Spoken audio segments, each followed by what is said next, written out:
So, mayroon tayo ngayon dito mga kaibigan, Toyota Tercel. Ito ay palyado. So, anong problema nito? Wala. Dito. Palyado? Ayan o. Ayun ko.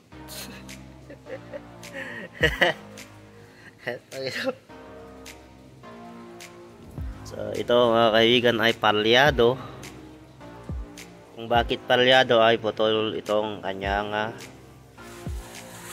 high tension wire. So ito ay 1, 3 sa 3 1, 3, 4, 2.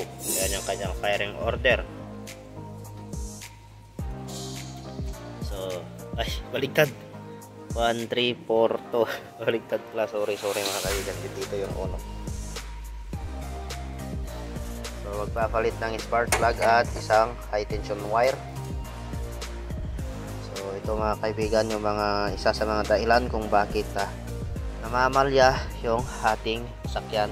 Minsan ay putol itong kanyang high tension wire. So ito ay na sa 3, pero kapag sa firing order 1, 3, 4 Toyota Tercel, dito ay di carburetor pa mga kaibigan, old model. Pero kagandahan nito ay matipid sa gasolina. Ano eh. Ganyan yung sunog niya, pangit.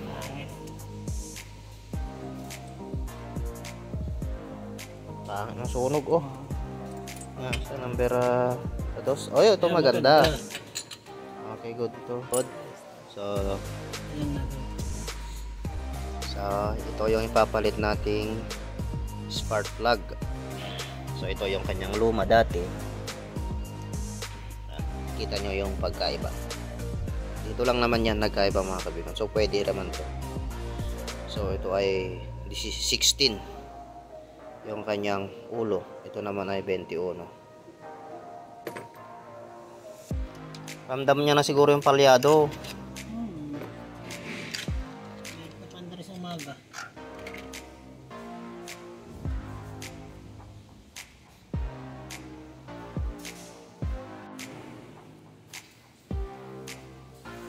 Yan si Mr. Lascano mga kaibigan, yung ating pamalakasan na mekaniko dito. So tayo lang ay pamahinaan. So yung kanyang ginagawa ay kasing edad ng kanyang lolo. Yan mga expert yan mga kaibigan sa mga lumang sasakyan. Ayan ka. Anong makina niya? Tuloy. Ayan. So ang matipid sa gasolina, no? Liit. Oh, liit ng makina. 1.3 ba to?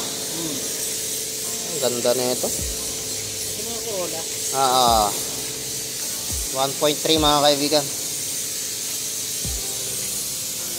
Ang ganda na ito kung patakbo, para ka lang naka motor na di sidecar. Yung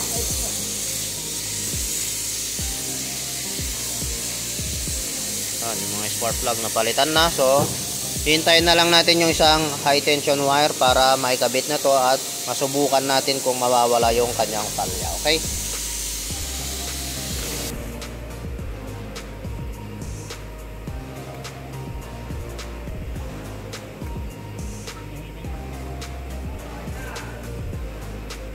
Ayan na mga kaibigan.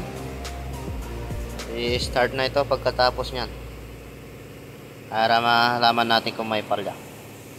So ito ay walang nakuhang bago, kaya dinugtong na lang, linagyan ng tape. Okay, fire!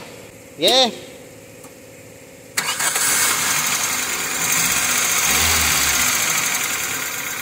Ayan mga kaibigan, okay na, walang kaalog-alog, oh. Oh, ayan. Kita yung ganda pa ng andar, no? Kahit na luma sa kalulumahan. So, ayun lang mga kaibigan. Tapos na naman tayo dito. Okay. Kaya na.